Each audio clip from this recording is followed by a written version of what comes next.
Hey, it's me, Vicki Marie.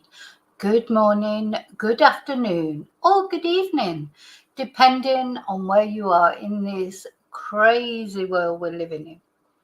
So, what we're going to talk about in this video is now we've been following this case ever since Samantha went missing in February. I think it was February the 4th. Samantha Murphy in Australia, in Ballarat, went for a jog, never came home, still has not been found. But Patrick Stephenson, this young lad, very young guy, 23 now, I think he was 22 when he was arrested and charged with Samantha's murder. And that's what we're going to talk about today, because recently there was another search for Samantha's body. So unfortunately, Patrick is in custody. He's been charged. He hasn't released a plea yet. This is him with his girlfriend, poor girl. God knows what she thinks of it all. He hasn't released a plea yet. He was not cooperating with the police. He won't say where she is, where her remains are. The police are convinced that he's murdered her. But of course, it's still, I think they've got quite a good case against him. Apparently, there's an unprecedented amount of, phone data, CCTV, etc. And that's why it's taking so long for this case to come to the sort of trial.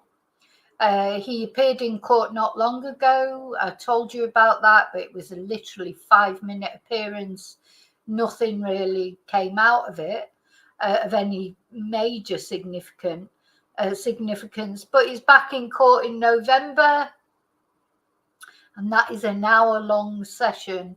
So hopefully something more details will come out. And the reason for it taking so long, apparently, is there is this unprecedented amount of data that both the defense and the prosecution wanted more time to look at, to assimilate, to prepare defenses, prepare the prosecution. So really recently, just last week, the police announced a new search. The police have been doing targeted searches for Samantha's remains. This was the last photograph we have of Samantha. She's literally clearing up after her dog, who unfortunately her dog, that was another tragedy for the family, because one of the dogs got out and was run over as well. So, this family, Samantha's husband, Mick, her 3 children, they've been through a lot. And then they've not got, they've not got even the fact that they can bring Samantha home to rest and, say goodbye to her properly, until this twonk, Patrick, decides to either tell the police where they are, or maybe the police I do feel that eventually the police will find Samantha. It literally is looking like looking for a needle in a haystack. It's that, they're searching massive areas, and not only that, difficult areas, mine shafts, really difficult terrain to navigate. So and they'll have some idea of where she might be, but they won't know exactly. So they did find her phone recently. The last thing they found of any significance was Samantha's mobile phone, that they found next to a dam. It looked like it had been thrown from the roadway.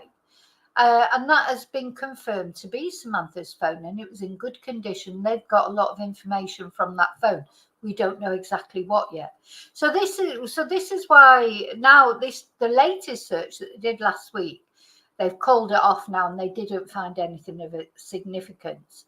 But it's led an expert to say that, in his opinion, and we're going to look at that, what he says, he thinks there's somebody else involved in this crime. right from the beginning, a lot of people have said, how could Patrick do this on his own?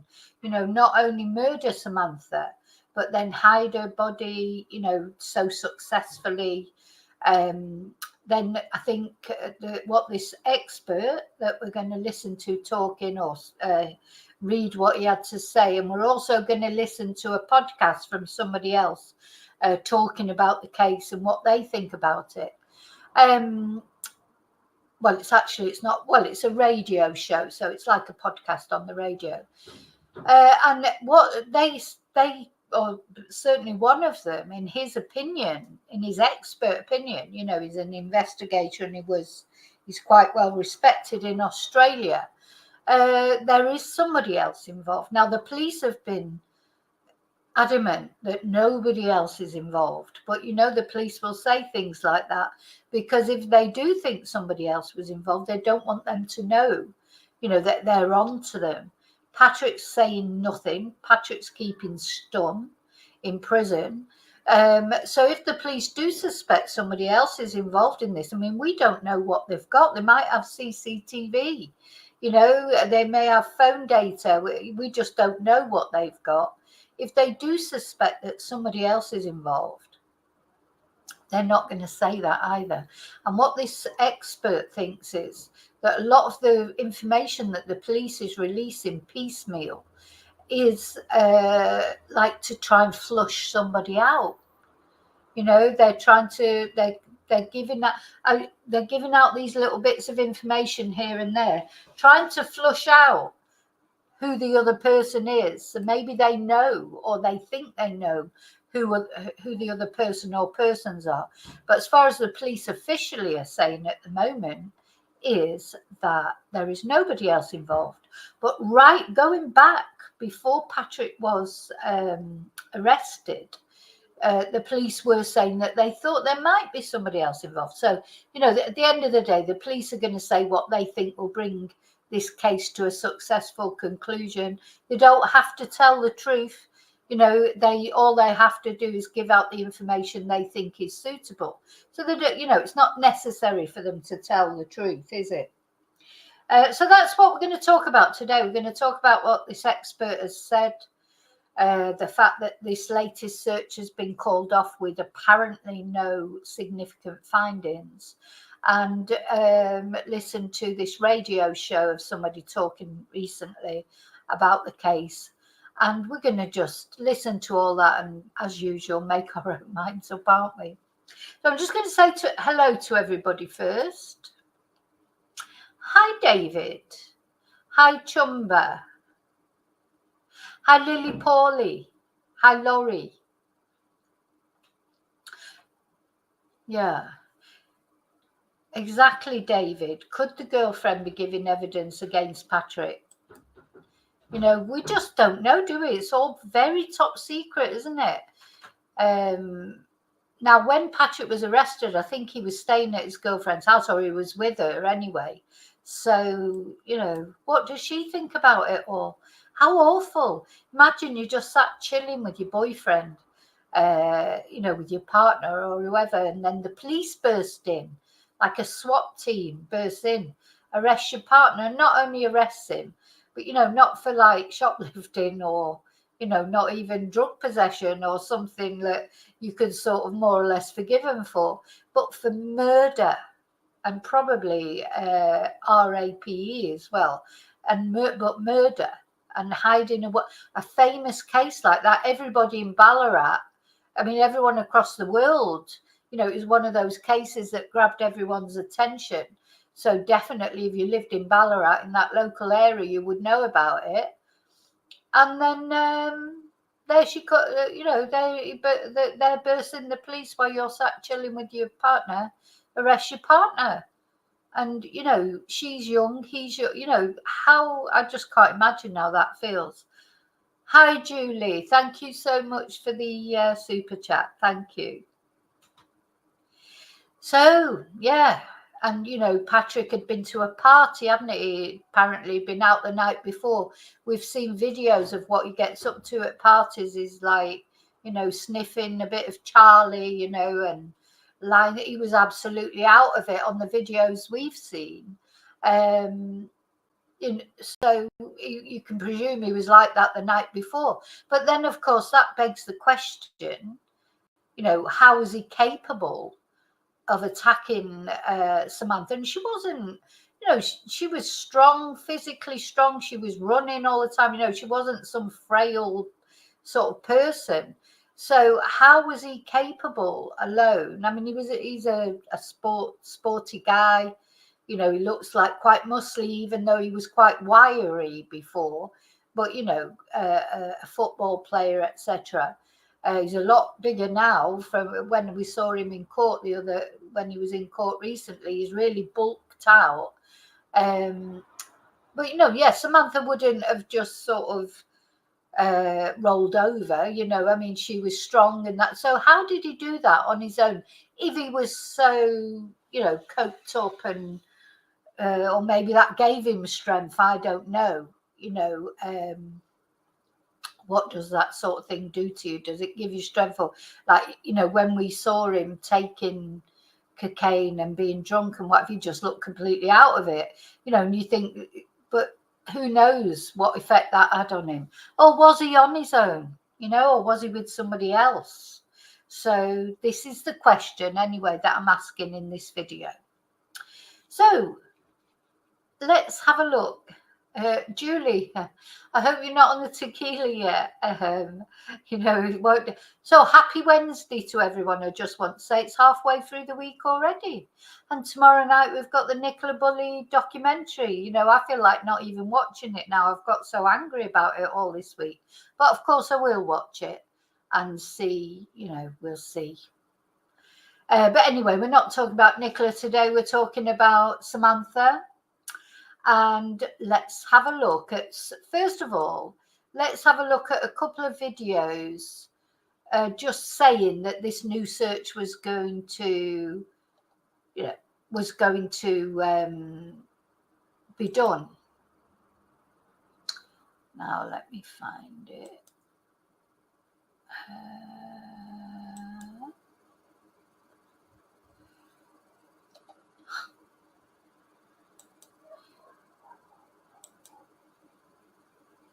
Okay.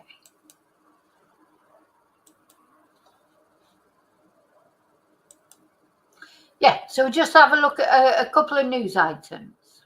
More now on that new search for missing mother Samantha Murphy, with Victoria, New South Wales and federal police scouring bushland in an area south of Ballarat. For more, let's bring in Ballarat Mayor Des Hudson now. Mayor, thanks so much for your time this morning. Des, police have called this a targeted search. Have they told you anything about this new operation? Yeah, thanks, Sarah. At the moment, the police have just been putting out media releases to the community and really just talking about not wanting members of the public to go near the search grounds. So this is the mayor of the area, Des Hudson. He's spoken quite a lot. He always wears nice, bright clothes and everything. He looks like quite a character. If anyone lives over in that area, you can let me know. Is he a good mayor? Obviously I don't know. He seems to get involved in the community, but I'm just looking at it from a distance. Anybody who lives in that area will know whether he actually, is a good mayor or not. And I think that's completely appropriate. At the very start, when Samantha first went missing, we had thousands of people that were going out onto the search grounds in the hope that Samantha might be able to be found alive and well, and obviously that's not been the case. But I would imagine with this targeted search, what the authorities don't want is for people potentially damaging any evidence that may be found in that search location where they are. Yeah, it was interesting, wasn't it? Do you remember right at the beginning, back in February, March time, the police were encouraging people to go out searching at certain areas. And when the police are doing that, they don't think, they don't think they're going to find anything, because that's just, they were happy that the public was distracted, searching certain areas where I'm sure the police didn't think for a minute she was in those areas. So they were saying, yeah, the public can carry on searching, but we're not searching anymore. That's basically what they said, wasn't it? And then there was these big search parties. There was Sausage Gate. Do you remember that? there was the big thing about who'd taken the tray of sausages home after a barbecue for the searchers. All those petty things that happen whenever people get together. In the meantime, the police carried on with their discreet searches here and there, and they did not want the public involved in those searches because they don't want the public. I think the police think they're going to find Samantha, and they want to find her. It's like when they found the phone. Imagine if the public would have been all over that phone, and when it comes to evidence, you've got to keep the public away. But the thing is, how do you keep the public away when you don't know where she is? And the way that you do that is by encouraging them to search places where you definitely don't think she is. I heard a detective saying that about Sarah Payne when Sarah Payne was missing. That's what they did in that case. That was even before social media. They encouraged the public to, because the public like to get involved. This is the thing. The public like to get involved because they want to help. It's not through badness, it's through goodness, but sometimes it can complicate things. So what I loved about that policeman at that time, because the Sarah Payne case, if nobody knows, is a little girl who went missing in the UK. Unfortunately, she was found deceased, but they did catch her killer. But so what he did was they encouraged the public to search a field away from the field that they thought that maybe, there was something, just to give them something to do, keep them occupied. Yeah, you go over there, search over there, keep them distracted while the police search the place where they actually thought they might find something. And that is, I think, what the Australian police have been doing in the beginning. It was, go out and search the area around Samantha's home and where she would normally run. But they knew through phone data that the area that really needed to be searching, they searched that. And all the, they'll have lots of areas. I mean, it's a huge area. You can't cordon off the whole of the state forest. You just can't cordon off the whole of Ballarat or the whole of Australia, can you? So you can only cordon off, you can only really do small searches, keep the public away from small areas. Can't keep the public away from big areas, you just can't. Anyway, so that's what they did. So let's carry on listening. Looking. Yeah, the last police search was 3 months ago. How hopeful is the community that this time there might be some answers? Yeah, this is the roller coaster of emotion that the community rides, and no more so than the family of Samantha Murphy. I think that any new information that will bring to light and that hope that Samantha can be finally laid to rest in a dignified way. Yeah. But while all of this information is there and hopefully the new leads, it just goes to show that those scars are just sitting below the surface for the family and for the local community. Obviously, last week we heard the news with Hannah Maguire's accused, Lachlan Young, who is intending to plead not guilty. So again, the family of Hannah Maguire will ride that emotion, and it just brings... Yeah, so Hannah Maguire, we've looked at her case. You remember Hannah? She went, she went missing, and she was found in a car that had been set on fire, and the police first of all thought it was a self-deletion. Anyway, it wasn't, was it? And her ex-partner has a lackey or something he's called, doesn't matter what he's called. He is now pleading not guilty. So, there's going to be a trial and we'll see what happens there. But you may remember particularly Hannah Maguire as well, because she was a teacher, young girl, another life just lost through domestic violence this time, or breakup violence. And of course, that case as well, you may remember, because that was the case where the GoFundMe, the friend of Hannah that set up the GoFundMe, stole the money from the GoFundMe to feed his gambling addiction. We had a video about that. So that was very sad, not only for the loss of Hannah's life, but then the added trauma that the family had, that the GoFundMe money was stolen. So, you know, there's no end, is there, to these bloody traumas for these families? Brings it back to the surface. So no doubt this will be the same for the Murphy family. And we do hope that the police can have a positive outcome over these next couple of days when they're out there on the search grounds. Yeah, absolutely. There's been so much hurt within that community, hasn't there? You know, the issue here is that it's been 7 months since Samantha went missing, yet the suspect isn't cooperating with police. That must be so frustrating for the community. Yeah, it is that point within the community that lots. God, it must be so frustrating, you know, for Samantha's family and maybe for his family. Because when he appeared in court not long ago, as I say, I watched it and he was like butter wouldn't melt in his mouth. Honest to God, he just looked like this. Oh, you know, he's all polite to the judge. Oh, what, me? You know, oh, I wouldn't do it. He's like the all Australian boy. You know, he's like Mr. You know, he's handsome. He's like came from a good family. His father was a footballer. You know, he's not like, and he was just put on that act.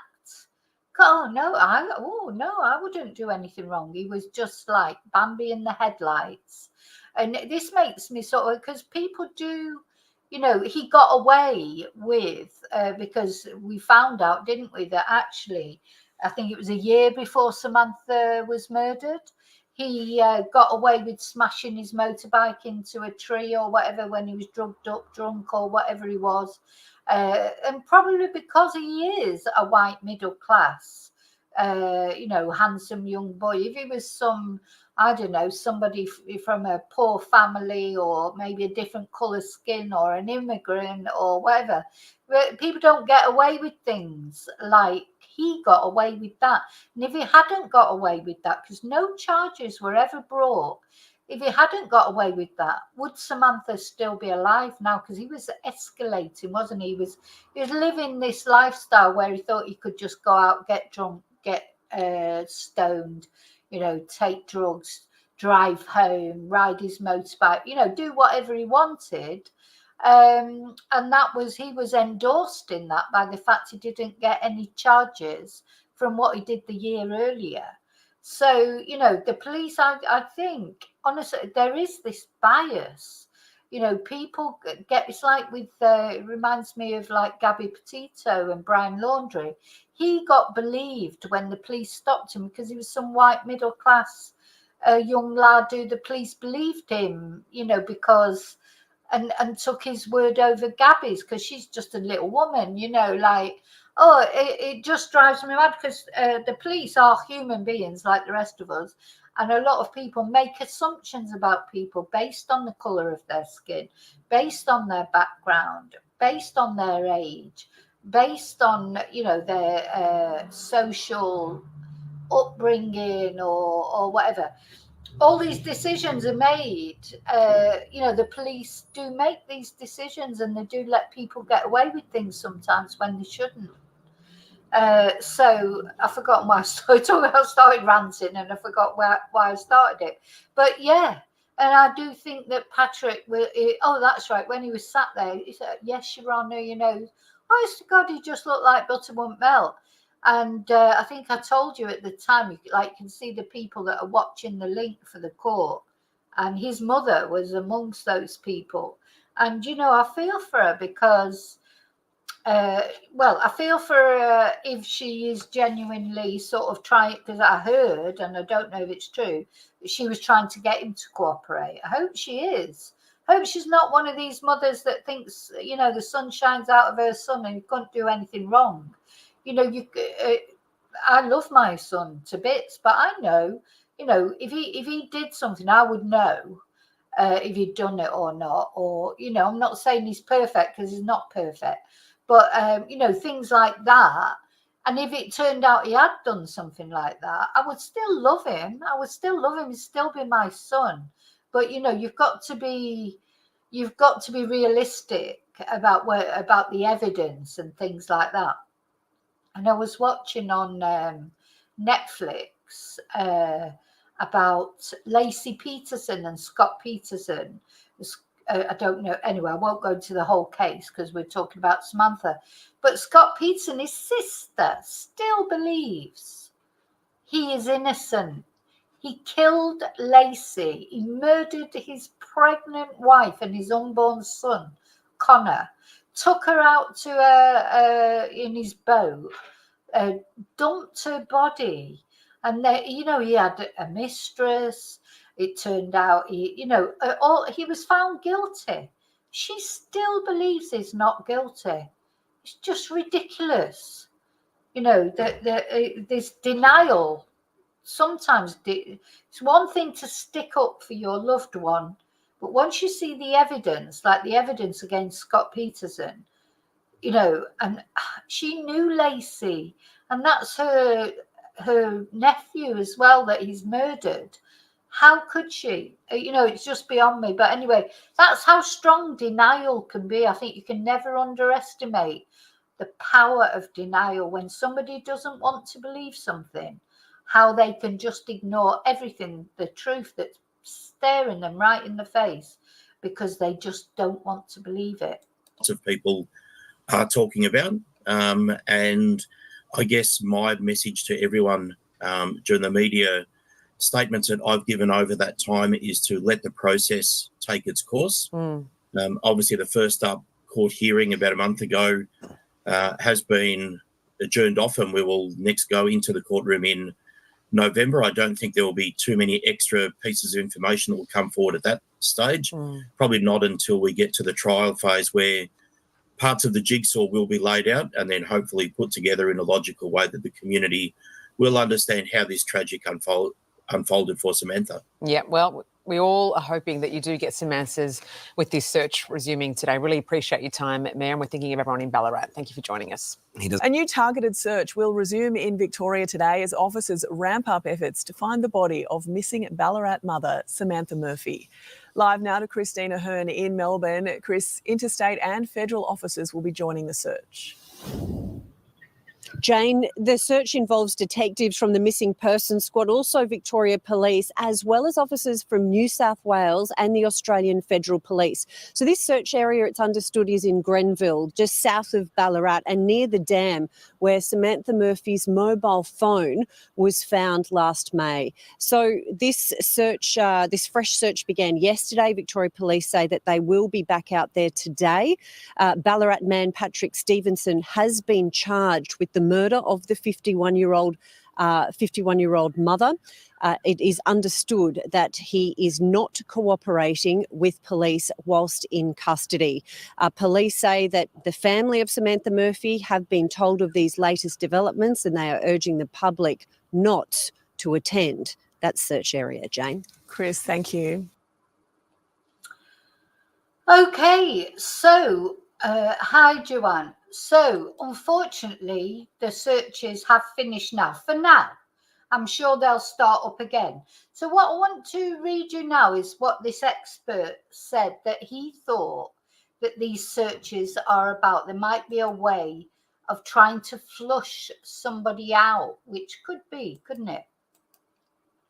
So, let's see. So one expert has suggested a theory about the searches for the missing mum.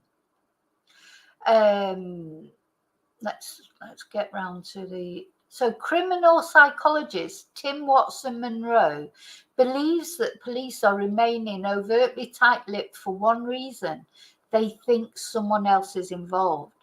So Tim, he's quite well known, I think, in Australia as a sort of a crime expert.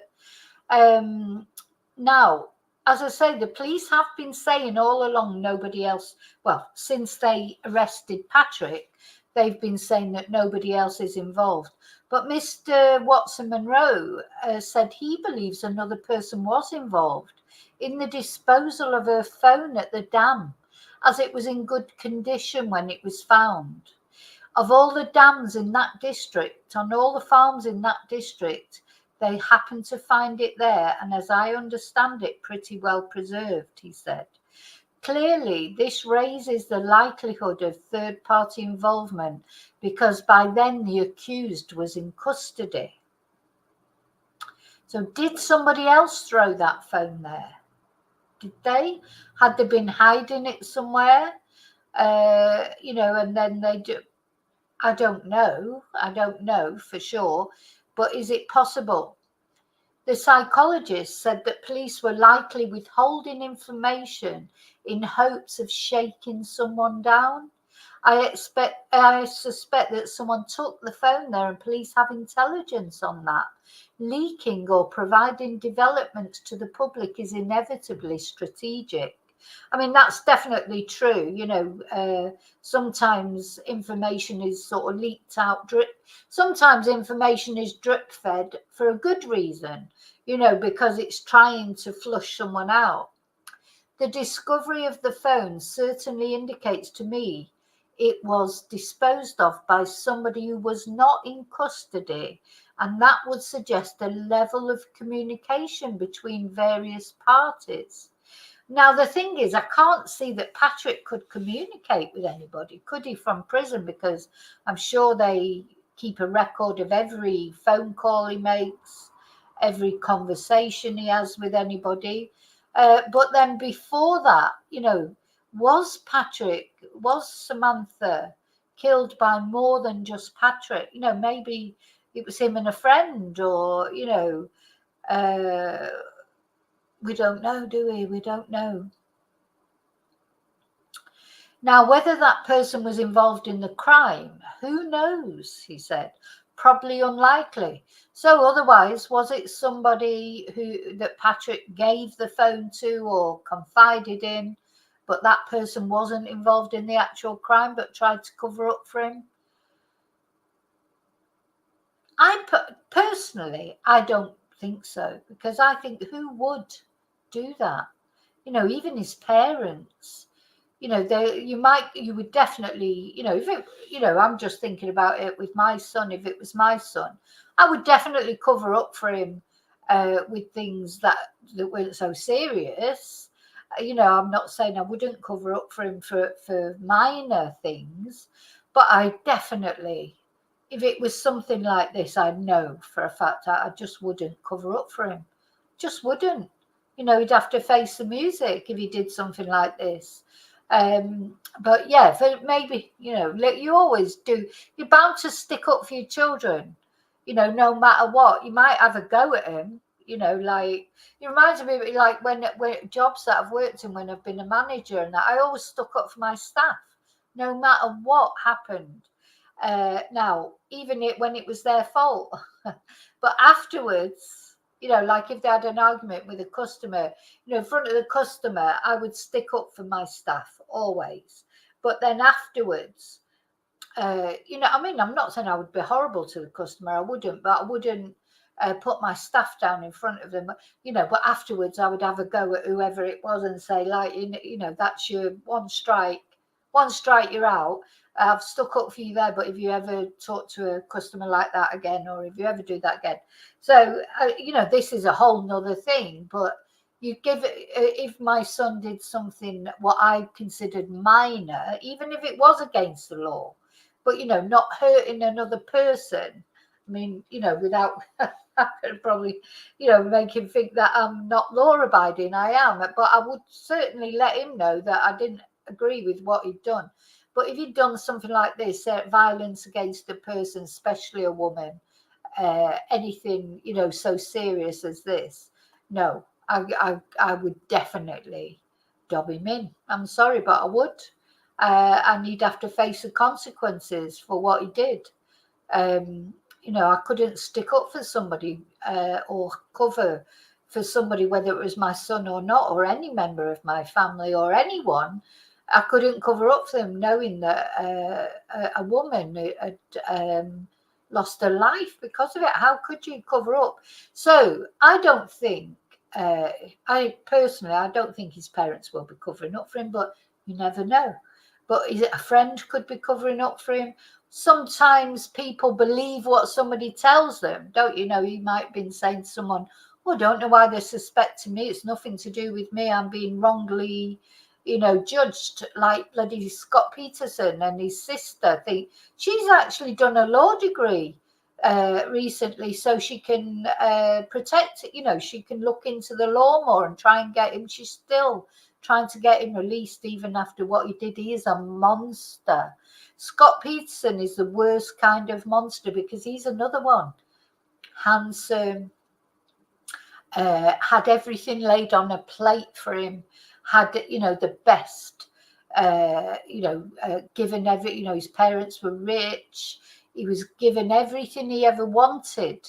He didn't come from a broken home. He didn't come from, it wasn't a single parent family that everyone blames everything on. It wasn't any of those things.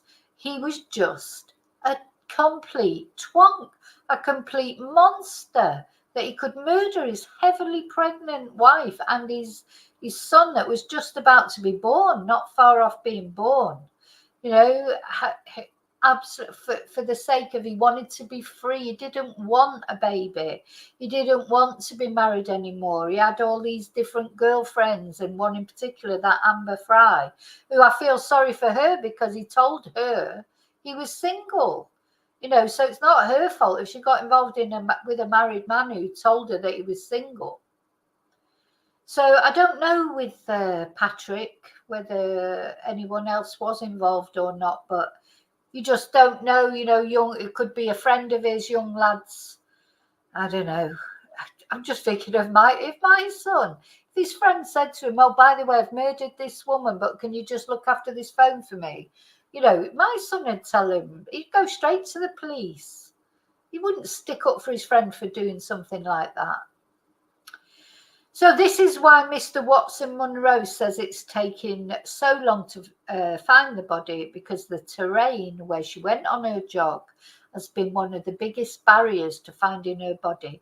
The area is riddled with abandoned mine shafts, which have provided an added danger to rescue teams. I mean, it's certainly a very difficult terrain. So this is where they found the phone. This is Samantha leaving that morning, going on a 20-kilometre run. This is not CBD Melbourne, where you have all witnesses, harder to dispose of a body and so on. And of course, you have limited CCTV, etc., because it's in the wilds. It's not like a city where there's CCTV everywhere. You've got the wild blue yonder, he said. There's a lot of places where a body could be disposed of without being discovered, and it really is a needle in a haystack. So police have asked members of the public not to attend the search area as police continue their investigation. The investigation remains ongoing and is focused on locating Samantha's body, a spokesman for Victoria Police said on Thursday. We're not in a position to supply further specific details of the operational activity at this time. So let me know in comments what you think. I'm sure you've all got opinions about this. I've seen over the months a lot of people saying he must have had somebody else help him, etc. Maybe.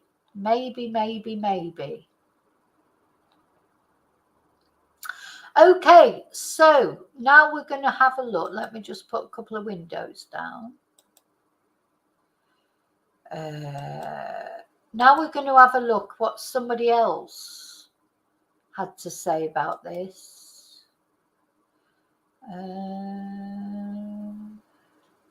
Yeah, we've watched that. Okay, so we're going to have a look what this guy Sly, it's someone that probably, if you're in Australia, you will probably know who he is and know something about him. I don't know anything about him. But he is a crime reporter, John Sylvester, who's also known as Sly of the Underworld. And he was on 3AW Breakfast, and he's talking about why he thinks interstate police are now involved. So the thing is, the amount of people, different forces, etc., that are involved in this search, it's increased and increased. I mean, I think you've got to say, they are trying really hard for Samantha and for her family to find her and try and bring Samantha home. You can't say they're not trying. And I hope they're successful in the end. So as I say, if you're from Australia, you probably know who this guy is. I didn't know who he is. But he's John Sylvester. So let's have a listen. This is a listen. I'll put a picture of Samantha up probably. A listen to what he says.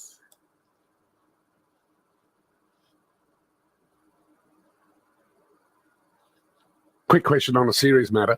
Why are there interstate police involved in the renewed search for Samantha Murphy? Because they have particularly trained dogs, but that sort of task, and also I believe the feds have got some particularly groovy equipment looking for the sort of things they are.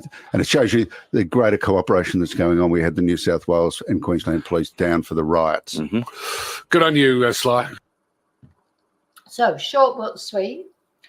But he's saying, let's listen to it again. He's saying it's because they've got specialist type things. Quick question on a serious matter. Why are there interstate police involved in the renewed search for Samantha Murphy? Because they have particularly trained dogs, but that sort of task, and also I believe the feds have got some particularly groovy equipment looking for the sort of things they are. And it shows you the greater cooperation that's going on. We had the New South Wales and Queensland police down for the riots. Mm-hmm. Good on you, Sly. So, yeah, I mean, they're using as much, information that they can, as they're using as whatever resources they can. Right, I've got one more news thing to show you somewhere.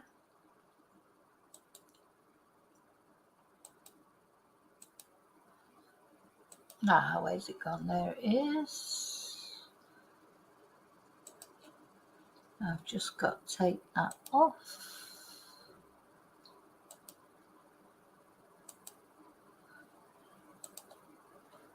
This is, again, a news thing from when they were announcing that they were going to search. Unfortunately, as I say, they haven't actually found anything. Samantha Murphy. Chief Crime Reporter Cassie Zervos has the exclusive details. Cassie, police have just launched a new search. Well, Mitch, 7 News can reveal this latest search started earlier today to find the human remains of Samantha Murphy and was prompted after they received new intelligence. So it says it was prompted after they received new intelligence. So I don't know what that was. But again, this is last week, remember. So this search has come to an end now, just to remind you of that. I'm sure there'll be more searches coming up. Detectives from the Missing Persons Squad, along with officers from New South Wales and the Federal Police, spent the day scouring bushland near Grenville. We understand the area they're now focusing on is close to where Samantha Murphy's mobile phone was found 3 months ago. In June, 7 News revealed it was in near perfect working condition. The Ballarat mother was last seen in February after telling her family she was going for a run. Patrick Stephenson. But this is Patrick when he's had a drink and he's sniffing cocaine, and, this is it. If you look at this and you think, God, you wouldn't think he was capable of anything. But, of course, he was probably in some sort of mania from drinking, taking drugs. It makes you, I think he was 22 at the time. And he wasn't like he was a golden boy on paper only, wasn't he? He'd done his dad had got him out of trouble so many times because his dad was riding on his reputation of playing for NFL, even though he only played for them a few times. But apparently they're treated like gods, aren't they, in Australia, football players? And he'll have been known, in the area, and good old boys, all that sort of thing. So when Patrick got into trouble, as I say, because he wasn't, like an ethnic minority or an immigrant, and he's like a good old Australian boy with a good family, he got away with it. He did get away with it. There needs to be questions about that. Why was he allowed to get away with it? Stephenson was arrested and charged with her murder earlier this year. Police say he's refused to cooperate with investigators this entire time. He'll be back in court in November. Police tell me the search will resume first thing tomorrow. They are determined to deliver justice to Samantha's grieving family. Mitch. Cassie Zervos at police headquarters. Thank you.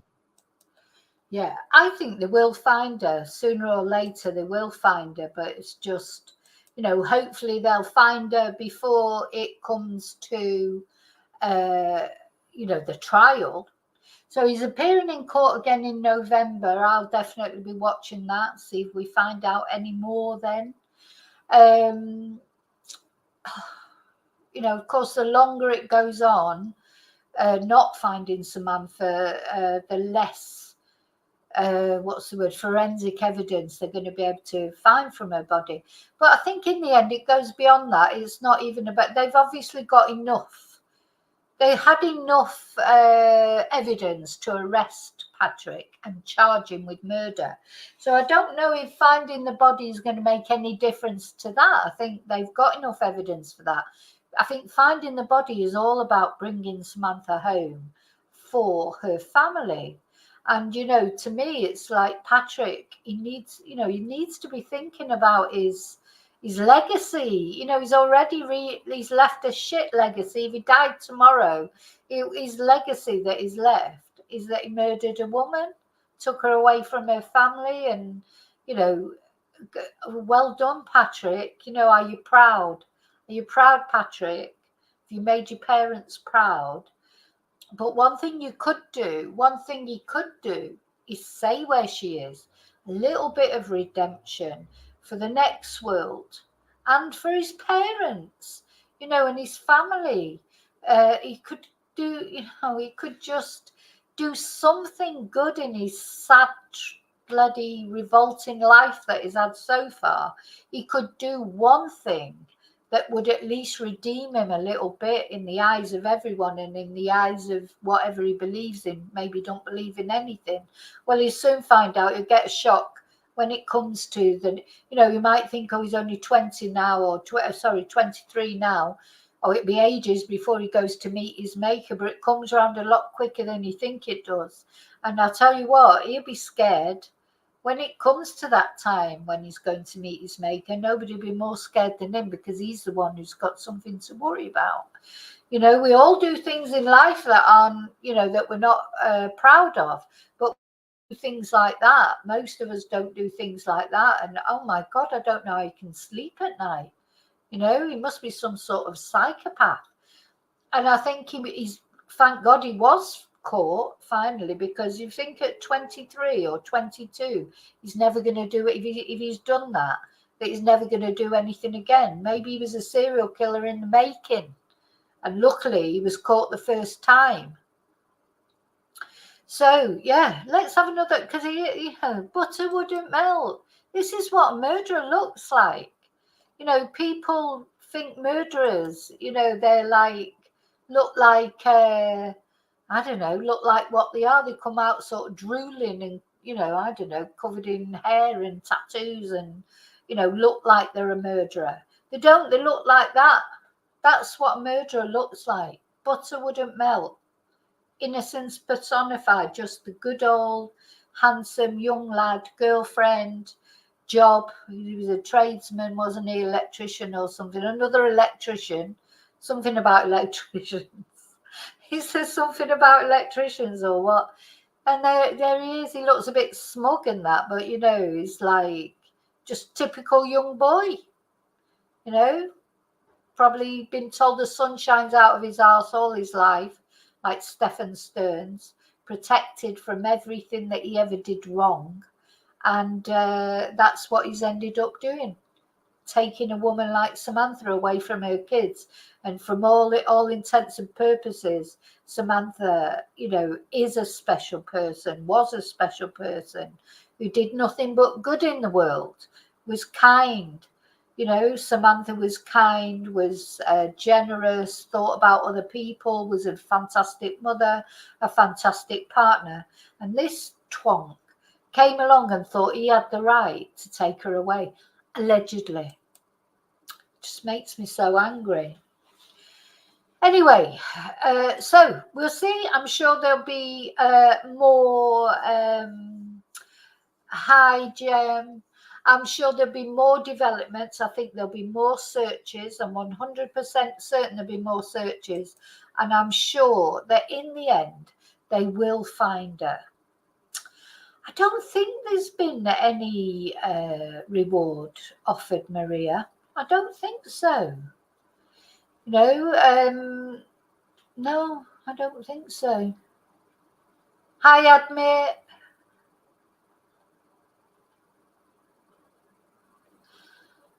Ah, right, Maria. Now, is he good? Yeah, I've never heard of him before, but I must try and look for some of his things he says. I like people who don't mince the words. I do like people who don't mince the words. So I hope I didn't miss anybody coming in. I don't think I did. I think I said hello to everyone. But I've got to go. I've got some classes soon.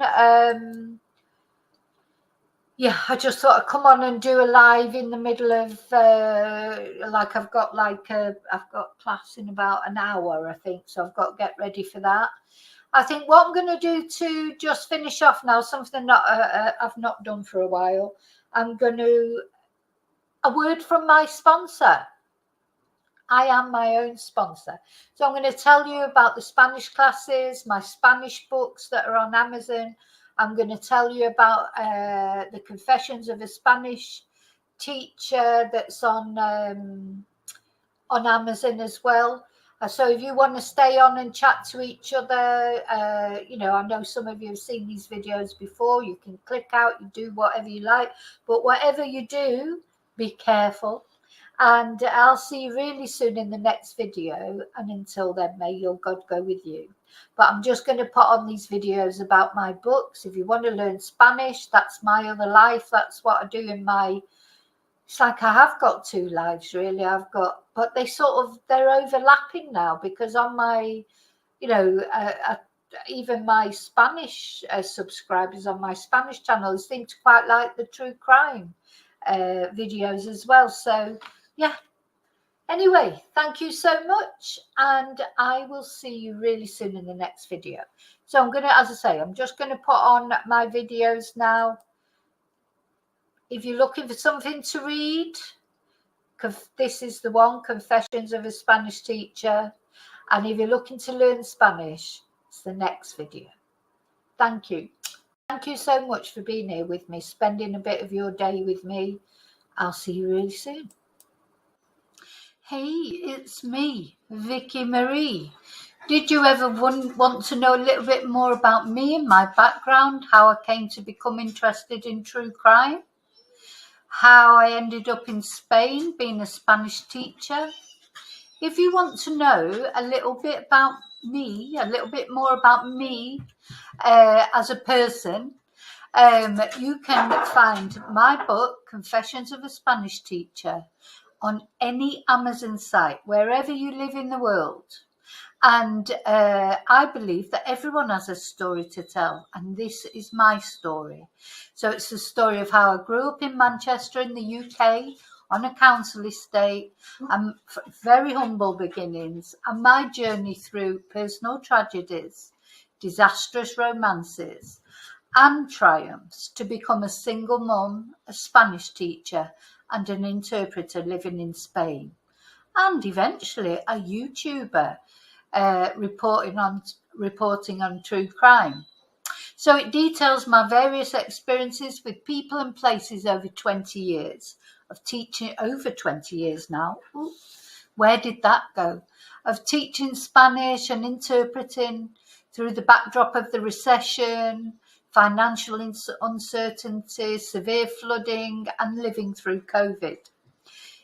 I hope you will find it funny, sad, amazing, silly, serious, and stranger than fiction at times. I hope you enjoy it, and I hope to make you angry at least once. I hope to make you cry at least twice, and I hope to make you laugh many, many times. So thank you for all your support on my YouTube channel, and if you want to know a little bit more about me as a person, then you can find out there. So thank you so much. Hola, soy Vicki. And are you wanting to learn Spanish? Have you been trying to learn Spanish and it's just you can't put the words together? Common thing that people say to me is, I know a lot of words, but I just can't put a sentence together. So I'm here to tell you how you can learn Spanish through English. Learn how to make sentences, not phrasebook Spanish. Learn how to ask questions, answer questions. Right from beginner or whatever level you are, if you're struggling in putting it all together, there'll be a level I can offer you a solution. So I've been teaching Spanish for over 20 years to English-speaking people. And these are the books that I have written. Break the Language Barrier Level 1 for beginners. Level 2 for intermediate or sort of pre-intermediate. Level 3 intermediate. Level 4 upper intermediate. And level 5 for advanced. There's really level 5 is to practice what you've already learned. So if you've already learned a lot of Spanish, but you want some practice with translations, conversation practice, games, etc., level 5 is for you. If you know more than level 1, in other words, you know how to already speak in the present tense, if your grammar has gone past the present tense but you're struggling with the past tenses, level 2 is the book for you. All these books are available on Amazon. Any Amazon, wherever you are in the world that you want to learn Spanish, you can order one of my books from Amazon. The other thing you can do, you may be interested in Zoom classes. I've left my contact details here on the video so that you can WhatsApp me or email me if you want to know about Zoom classes and how they work.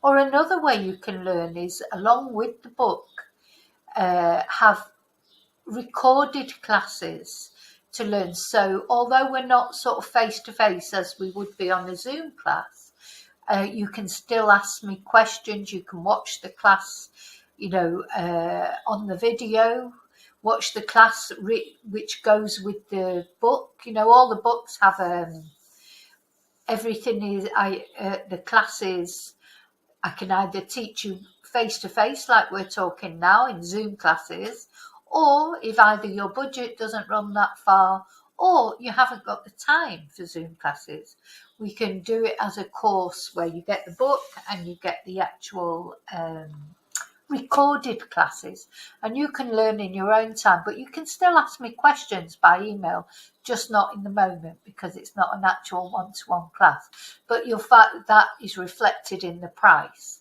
So if you want more details of how you can become better at Spanish, and remember, it's always progress, not perfection that we're looking for.